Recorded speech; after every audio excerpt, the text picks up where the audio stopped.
विद्यार्थियों, हमने भाग 2 का अध्ययन कर लिया है। इसमें विद्युत द्विध्रुव के कारण से विभव, आवेश की निकाय के कारण विभव, किसी आवेशित चालक के विभव को प्रभावित करने वाले कारक, समविभव पृष्ठ एवं विद्युत क्षेत्र एवं विद्युत विभव में संबंध, इन सभी बातों पर हमने अध्याय 2 के भाग 2 में अध्ययन किया है। अब हम बात करेंगे इसी अध्याय के भाग 3 पर। भाग 3 में हमें बात करना है आवेशों के निकाय की स्थितिज ऊर्जा। दूसरा, बाह्य क्षेत्र में एक बिंदु आवेश की स्थितिज ऊर्जा का व्यंजक। एक समान विद्युत क्षेत्र में विद्युत द्विध्रुव की स्थितिज ऊर्जा का व्यंजक। चालक एवं स्थित वैद्युतिकी। और अंत में बात होगी हमारी परावैद्युत एवं ध्रुवण पर। तो आइए शुरू करते हैं आवेशों के निकाय की स्थितिज ऊर्जा से। शुरुआत करते हैं परिभाषा से। एक दूसरे से अनंत दूरी पर स्थित आवेशों को एक निश्चित दूरी तक लाने में किया गया कार्य निकाय में स्थितिज विद्युत ऊर्जा के रूप में संचित होता है। देखिए, प्रारंभ में आवेश अनंत दूरी पर स्थित है, एक दूसरे पर कोई बल आरोपित नहीं करते, पर जैसे जैसे हम उनको एक निश्चित दूरी तक पास में लाएंगे, वो एक दूसरे को आकर्षित या प्रतिकर्षित करेंगे। दोनों स्थितियों में कार्य होगा, तो जो कार्य किया जाएगा वो स्थिर वैद्युत स्थितिज ऊर्जा के रूप में संचित होगा। तो एक सबसे सरल उदाहरण ले लेते हैं दो बिंदु आवेश के निकाय से संबंधित। माना कि दो बिंदु आवेश हैं और उनके निकाय की स्थितिज ऊर्जा का व्यंजक निकालते हैं। माना कि दो बिंदु आवेश Q1 तथा Q2 प्रारंभ में एक दूसरे से अनंत दूरी पर स्थित हैं। अब क्या करना है कि Q1 को स्थिर रखना है और Q2 को Q1 के पास में लेकर आना है। तो माना कि Q2 को हम Q1 के पास में R12 दूरी तक लेकर आ जाते हैं, अर्थात Q1 और Q2 के मध्य की दूरी कितनी है? R12। ये इन दोनों के मध्य की दूरी है। तो यहां तक लाने में कितना कार्य करना पड़ेगा?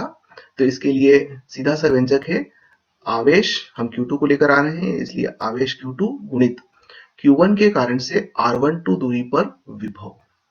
यदि इस कार्य को हम W से प्रकट कर दें तो ये कितना हो जाएगा? Q2 गुणित, और Q1 के कारण से R12 दूरी पर विभव कितना होगा? 1/4 पाई एप्सिलॉन 0 Q1 बटे R12। तो ये विभव का व्यंजक हो गया, इसमें आवेश का गुणा करेंगे तो कार्य प्राप्त होगा, और यही कार्य निकाय की स्थितिज ऊर्जा के रूप में संचित होगा। अर्थात हम कह सकते हैं कि W बराबर U12 यानी कि पहले और दूसरे आवेश की स्थितिज ऊर्जा।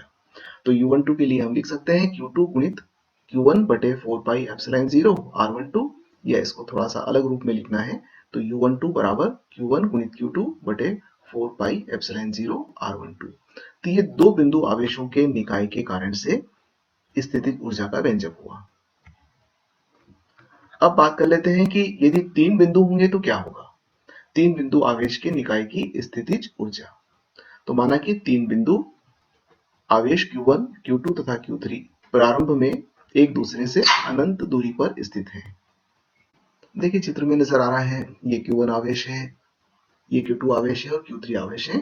प्रारंभ में ये तीनों आवेश कैसे हैं? एक दूसरे से अनंत दूरी पर स्थित है, यानी कि इन तीनों के मध्य की दूरी काफी ज्यादा है।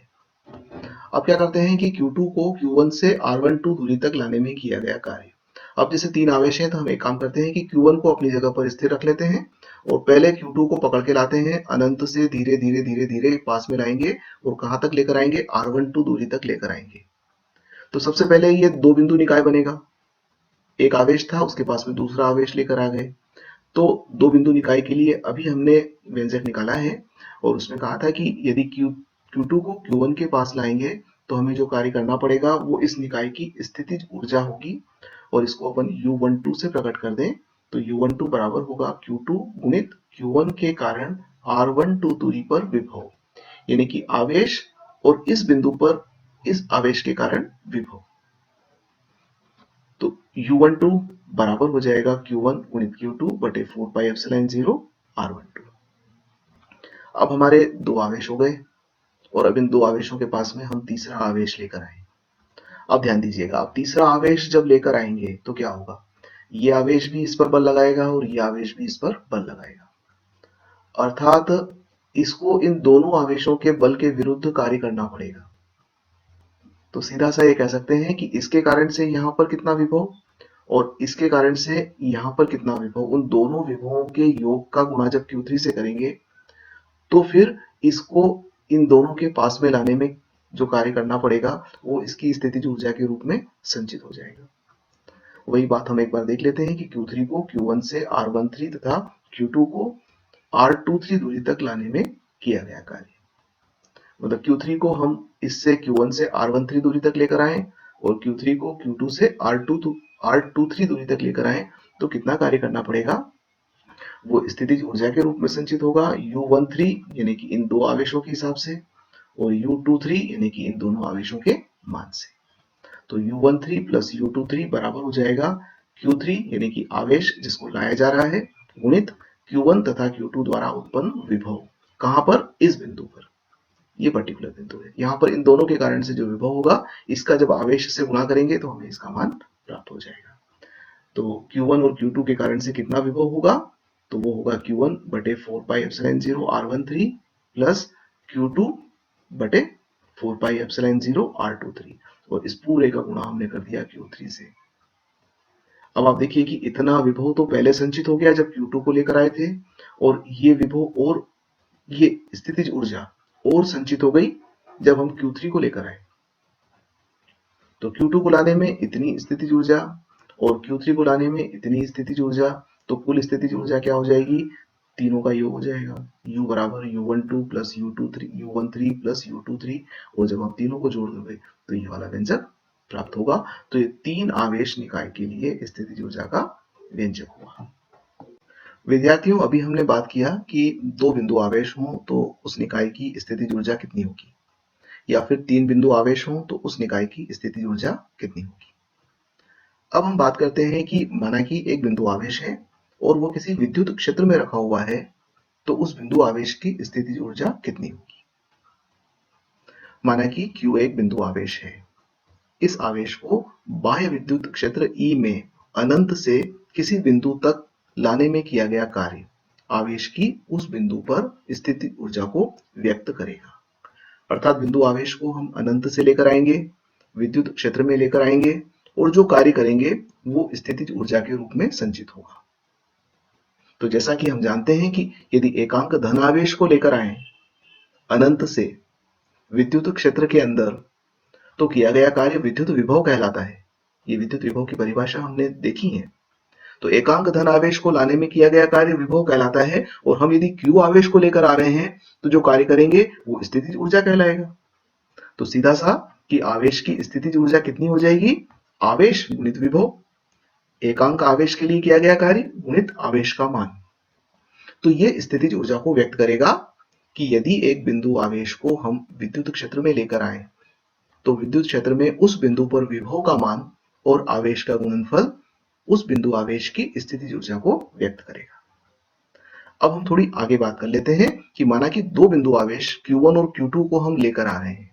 अभी हम एक बिंदु आवेश को लेकर आए थे, अब दो बिंदु आवेश Q1 तथा Q2 विद्युत क्षेत्र में लेकर आ रहे हैं, दोनों एक दूसरे से r दूरी पर हैं।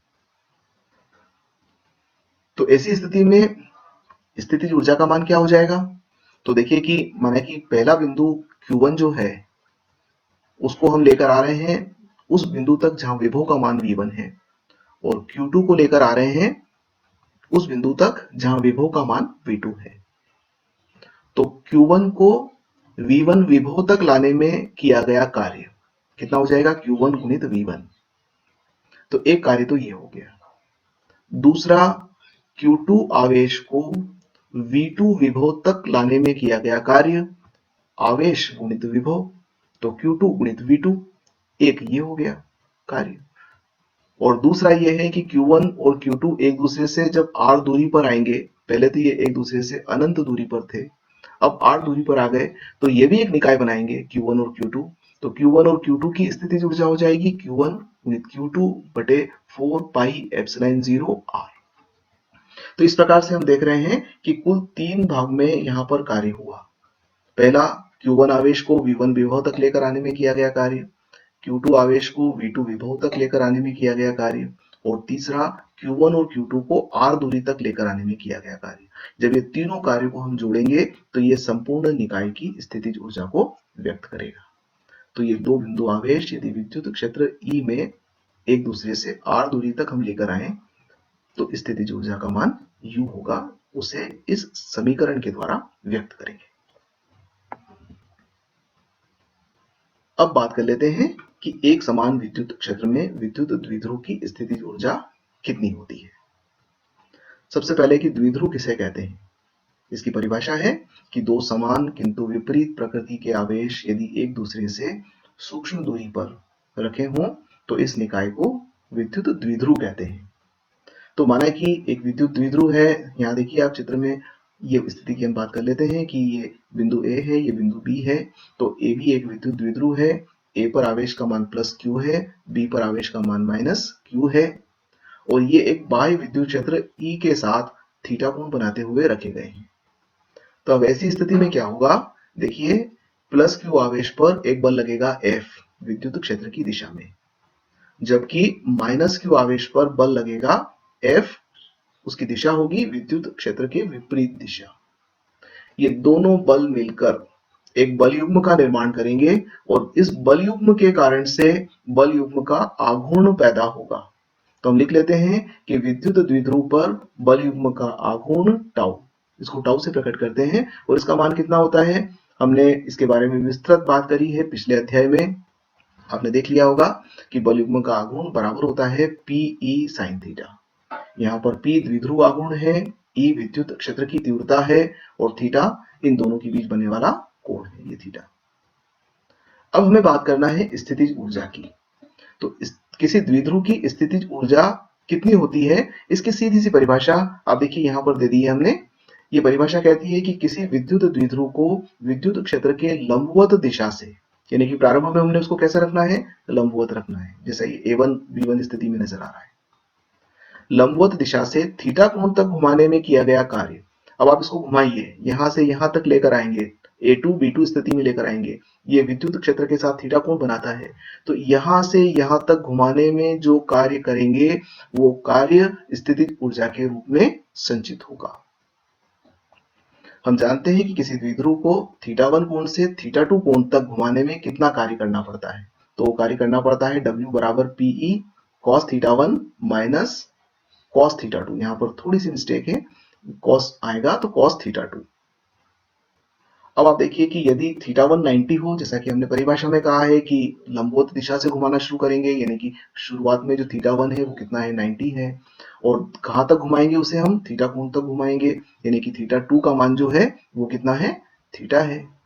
तो ऐसी स्थिति के अंदर W बराबर हो जाएगा U थीटा, अर्थात थीटा कोण पर स्थितिज ऊर्जा, किया गया कार्य थीटा कोण पर स्थितिज ऊर्जा को व्यक्त करेगा। तो U थीटा बराबर होगा PE cos 90 minus cos theta. cos 90 का मान 0 होता है, तो ये मान 0 हो जाएगा, तो ये बचेगा PE into minus cos theta, minus को आगे ले लिया तो U थीटा बराबर हो जाएगा माइनस PE cos थीटा। तो ये थीटा कोण पर स्थितिज ऊर्जा का व्यंजक आ गया। विशेष स्थितियों में बात कर लें कि यदि थीटा का मान 0 हो तो क्या होगा, cos 0 का मान 1 होता है, तो स्थितिज ऊर्जा न्यूनतम होगी और वो होगी माइनस PE के बराबर। वहीं यदि थीटा का मान 180 हो तो cos 180 का मान -1 होता है, और माइनस माइनस प्लस होने से स्थितिज ऊर्जा अधिकतम होगी, वो प्लस PE के बराबर होगी। और यदि थीटा का मान 90 हो तो 90 होने पर क्या हो जाएगा, यहाँ पर देखिए कि cos 90 का मान 0 होता है, और cos 90 का मान 0 होने से U90 यानी कि लंबवत स्थिति में स्थितिज ऊर्जा का मान 0 होगा। तो आइए बात कर लेते हैं चालक एवं स्थिर वैद्युतिकी पर। आप जानते हैं कि पदार्थों को हम मुख्य रूप से दो भागों में, वैसे तीन भागों में बांट सकते हैं, परंतु हम विद्युत की जब बात करते हैं तो दो भाग की बात कर लेंगे। तो दो भागों में बांटते हैं, एक होते हैं चालक और दूसरे होते हैं कुचालक या विद्युत रोधी।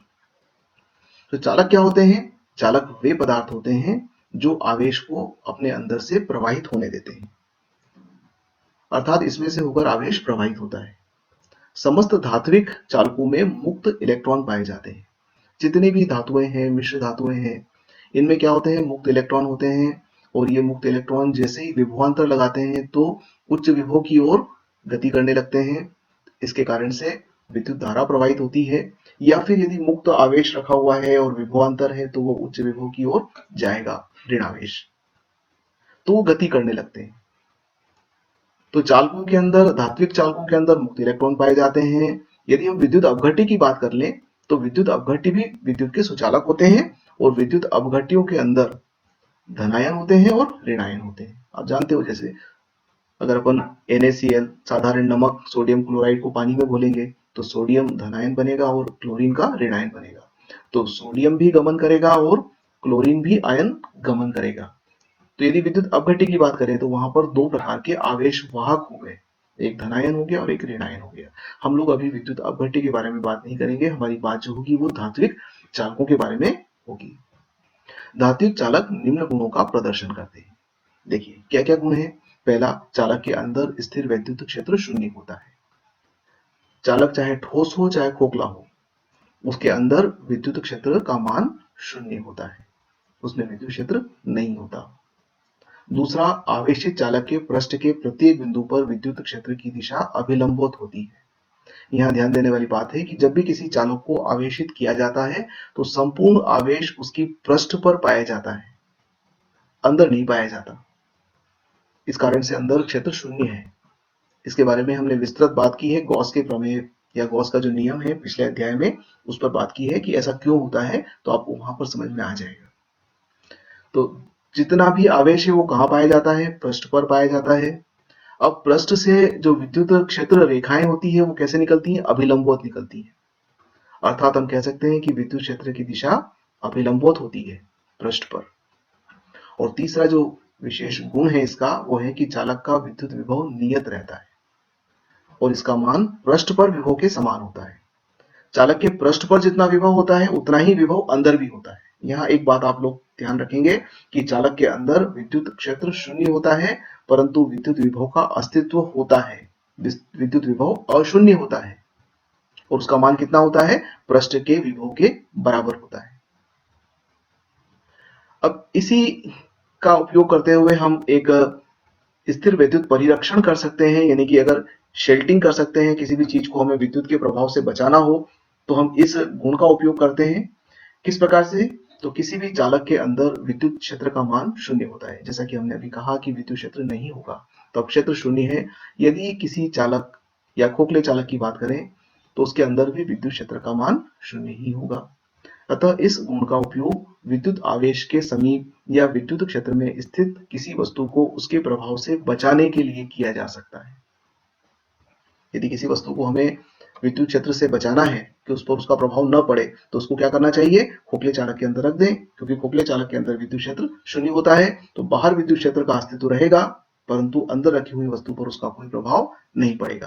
तो खोखले चालक के अंदर रखी वस्तु पर बाह्य क्षेत्र का कोई प्रभाव नहीं होता है। इसे स्थिर विद्युत परिरक्षण कहते हैं। अब बात कर लेते हैं परावैद्युत एवं ध्रुवण पर। आपने देखा कूलाम के नियम के वक्त हमने बात किया था कि यदि आवेश वायु या निर्वात में रखे हैं तो बल का मान अलग है, और यदि अन्य माध्यम में रखे हैं तो बल का मान कम हो जाता है। इसके लिए उत्तरदायित्व था परावैद्युतांक, माध्यम का परावैद्युतांक। ये परावैद्युतांक होता क्या है, इस पर हम लोग यहाँ बात करेंगे। तो देखिए, परावैद्युत पदार्थ, पहली बात, कुचालक पदार्थ होते हैं। इनमें आवेश वाहक नहीं पाए जाते हैं। इसमें न तो धनायन होते हैं, न ऋणायन होते हैं, न मुक्त इलेक्ट्रॉन होते हैं। इनमें सामान्यतः आवेश वाहक नहीं पाए जाते हैं, या पाए भी जाते हैं तो इतने कम पाए जाते हैं कि उनका अस्तित्व नहीं के बराबर है। विद्युत क्षेत्र में रखे जाने पर विद्युत क्षेत्र की दिशा के विपरीत दिशा में कुछ विद्युत क्षेत्र उत्पन्न करते हैं। इनकी विशेषता क्या है कि जब हम इन्हें विद्युत क्षेत्र में रखेंगे तो इसमें स्वयं का विद्युत क्षेत्र उत्पन्न होगा और उसकी दिशा बाह्य विद्युत क्षेत्र के विपरीत होगी। अब देखिए कि एक विद्युत क्षेत्र बाह्य का हो गया और एक आंतरिक विद्युत क्षेत्र उत्पन्न हो गया परावैद्युत पदार्थ का। तो ये दोनों एक दूसरे के विपरीत हैं, तो ये विपरीत क्षेत्र बाह्य क्षेत्र को कम कर देगा, जो बाह्य क्षेत्र के मान को कम कर देता है। इस प्रकार से बाह्य क्षेत्र का मान कम हो जाता है, लगने वाले बल का मान भी कम हो जाता है। तो इस प्रकार परावैद्युत पदार्थ विद्युत क्षेत्र की तीव्रता को कम कर देते हैं। तो इस प्रकार से परावैद्युत पदार्थ कार्य करते हैं। किसी भी पदार्थ के परावैद्युत गुण को समझने के लिए उसकी अणु संरचना का अध्ययन करना आवश्यक है। अब ये गुण आता कैसे है? तो इस गुण के लिए हमें उसकी अणु संरचना का अध्ययन करने की आवश्यकता होगी। किसी भी पदार्थ के अणु को ध्रुवीय तथा अध्रुवीय दो प्रकार से बांट सकते हैं। हमें क्लासिफिकेशन कर सकते हैं ध्रुवीय अणु और अध्रुवीय अणु। तो सबसे पहले अपन बात कर लेते हैं कि अध्रुवीय अणु क्या होते हैं। तो अध्रुवीय अणु वे अणु होते हैं जिनके धनावेश के केंद्र तथा ऋणावेश के केंद्र विद्युत क्षेत्र की अनुपस्थिति में संपाती होते हैं। यानी कि कोई विद्युत क्षेत्र नहीं है, देखिएगा E बराबर 0 है, तो ये एक अणु को प्रकट कर रहा है। इस अणु में धनावेश का केंद्र और ऋणावेश का केंद्र दोनों संपाती है। थोड़ी देर के लिए माने कि एक परफेक्ट स्फीयर है, यानी कि एक परफेक्ट गोलाकार अणु है और उस गोलाकार अणु के केंद्र पर नाभिक है। तो चूंकि इलेक्ट्रॉन नाभिक के चारों ओर चक्कर लगा रहे हैं, तो इलेक्ट्रॉनों का केंद्र भी वही गोले का केंद्र होगा जहां नाभिक स्थित है। तो धनावेश का केंद्र भी वही हुआ, ऋणावेश का केंद्र भी वही हुआ। तो इस प्रकार से धनावेश और ऋणावेश के बीच में कोई दूरी नहीं है, दोनों एक ही बिंदु पर स्थित हो गए, तो संपाती हो गए। तो इस प्रकार के पदार्थ को अध्रुवीय परावैद्युत पदार्थ कहते हैं। अतः कोई विद्युत द्विध्रुव आघूर्ण नहीं पाया जाता है। जब इन दोनों के बीच में कोई दूरी नहीं होती तो विद्युत द्विध्रुव आघूर्ण का मान भी शून्य होता है। अब क्या, बाह्य क्षेत्र लगाए जाने पर इनमें ध्रुवण हो जाता है। अब आप देखिए कि जैसे ही हमने विद्युत क्षेत्र लगाया, इसको हमने विद्युत क्षेत्र में रख दिया। बाह्य विद्युत क्षेत्र माने कि इस दिशा में, ये विद्युत क्षेत्र की दिशा है, यानी कि इस ओर धनावेश है और इस ओर ऋणावेश है। तो धनावेश क्या करेगा कि इसके ऋणावेश को, अणुओं के ऋणावेश को अपनी ओर आकर्षित करेगा और ये ऋणावेश क्या करेगा सॉरी, ये धनावेश को अपनी ओर आकर्षित करेगा। तो इस प्रकार से धनावेश का केंद्र और ऋणावेश का केंद्र दोनों थोड़ी दूरी पर आ जाएंगे। इसमें एक प्रकार से डिफॉर्मेशन हो जाएगा, इसमें विरूपण हो जाएगा। हम तो पहले पूरी तरह से आकृति बता रहे थे गोलाकार है, अब ये एक तरीके से अंडाकार आकृति बन गई। इसमें एक और धनावेश और दूसरी ओर ऋणावेश का केंद्र होगा। अब इन दोनों के मध्य की दूरी है, सूक्ष्म दूरी है, तो ये एक विद्युत द्विध्रुव का काम करेंगे। तो इस घटना को हम कहते हैं कि ध्रुवण हो गया। यहाँ पर द्विध्रुव आघूर्ण का मान शून्य था, परंतु यहाँ पर द्विध्रुव आघूर्ण पाया जाएगा, और यदि द्विध्रुव आघूर्ण पाया जाएगा तो ये पदार्थ जो है यह विद्युतीय गुण प्रदर्शित करेगा, यानी कि इसके कारण से यहाँ पर अंदर एक विद्युत क्षेत्र उत्पन्न हो जाएगा। आंतरिक विद्युत क्षेत्र कहते हैं इसको हम, इंटरनल इलेक्ट्रिक फील्ड उत्पन्न हो जाएगा। और ये वाला विद्युत क्षेत्र आपका एक्सटर्नल था, बाह्य था, इसके कारण से ये उत्पन्न हुआ। अब ये दोनों एक दूसरे के विपरीत दिशा में होने के कारण से ये एक दूसरे को निरस्त करेंगे, यानी कि आंतरिक क्षेत्र बाह्य क्षेत्र के मान को कम कर देगा। तो इस प्रकार के पदार्थों को हम अध्रुवीय परावैद्युत पदार्थ कहते हैं और ये इस तरह से कार्य करते हैं। अब बात कर लेते हैं ध्रुवीय परावैद्युत पदार्थ क्या होते हैं। ध्रुवीय अणु वे अणु होते हैं जिनके धनावेश के केंद्र तथा ऋणावेश के केंद्र विद्युत क्षेत्र की अनुपस्थिति में भी संपाती नहीं होते हैं। अब आप देखिए एक अणु को देखिए, यहाँ पर ऑलरेडी उसका धनावेश का केंद्र अलग है, ऋणावेश का केंद्र अलग है, दोनों अलग अलग है। उदाहरण के लिए बात करें अपन, तो यदि हम HCl का अणु ले लें, तो HCl के अंदर H बहुत छोटा है और Cl बड़ा अणु है, तो इन दोनों के केंद्र संपाती नहीं हो पाएंगे, दोनों जुड़ जरूर जाएंगे। तो इसका केंद्र इधर है, इसका केंद्र इधर है, तो ये दोनों अलग अलग होने से पहले से ही अगर अणु की बात करें तो वो एक विद्युत द्विध्रुव की तरह कार्य करेंगे। अब क्या होगा कि विद्युत क्षेत्र यदि अनुपस्थित है, कोई क्षेत्र नहीं लगाया हुआ है, तो ये अणु अव्यवस्थित रूप से बने रहेंगे। अव्यवस्थित से तात्पर्य है कि एक अणु का धन इधर है तो दूसरे का यहाँ है, तो तीसरे का यहाँ है, तो चौथे का यहाँ है, तो पांचवे का यहाँ है, छठे का यहाँ है। इसी प्रकार से ऋणावेश की बात भी कर सकते हैं। तो इनके ओरिएंटेशन जो है वो बड़े डिफरेंट रहेंगे, और चूंकि अणुओं की संख्या तो एक तरीके से इनकाउंटेबल है, इतनी अधिक मात्रा में है कि इनका अगर सांख्यिकीय रूप अगर देखें हम, तो सांख्यिकीय रूप से कह सकते हैं कि पूरा पदार्थ जो है इसके अणुओं के द्विध्रुव आघूर्ण एक दूसरे को निरस्त कर देंगे, और जब निरस्त कर देंगे तो कोई परिणामी विद्युत क्षेत्र उत्पन्न नहीं कर पाएंगे। तो बाह्य क्षेत्र की अनुपस्थिति में ध्रुवीय परावैद्युत अणु भी कोई विद्युत क्षेत्र उत्पन्न नहीं करते। परंतु जैसे ही हमने विद्युत क्षेत्र लगाया, अब विद्युत क्षेत्र लगाने से क्या होगा कि इन पर बलयुग्म लगेगा, और बलयुग्म लगेगा तो वो धन आवेश को इधर आकर्षित करेगा और ऋण आवेश को इधर आकर्षित करेगा। तब आप दूसरे चित्र में देखेंगे कि ऋण आवेश तुलनात्मक रूप से इस सतह के पास आ रहा है और धन आवेश तुलनात्मक रूप से इस सतह के पास आ रहा है। इसका मतलब यह होगा कि इस ओर धन और इस ओर ऋण आवेश का घनत्व बढ़ेगा। तो इस कारण से यहाँ पर एक आंतरिक विद्युत क्षेत्र स्थापित हो जाएगा और ये आंतरिक विद्युत क्षेत्र जो बाह्य विद्युत क्षेत्र है इसके मान को कम करेगा। तो परावैद्युत पदार्थ में ध्रुवीय परावैद्युत अणु विद्युत क्षेत्र की उपस्थिति में बाह्य क्षेत्र को इस प्रकार से कम करेंगे। तो दो प्रकार से हमने बात किया है कि परावैद्युत पदार्थ ध्रुवीय परावैद्युत पदार्थ होते हैं, अध्रुवीय होते हैं, और दोनों किस प्रकार से बाह्य क्षेत्र के मान को कम करते हैं।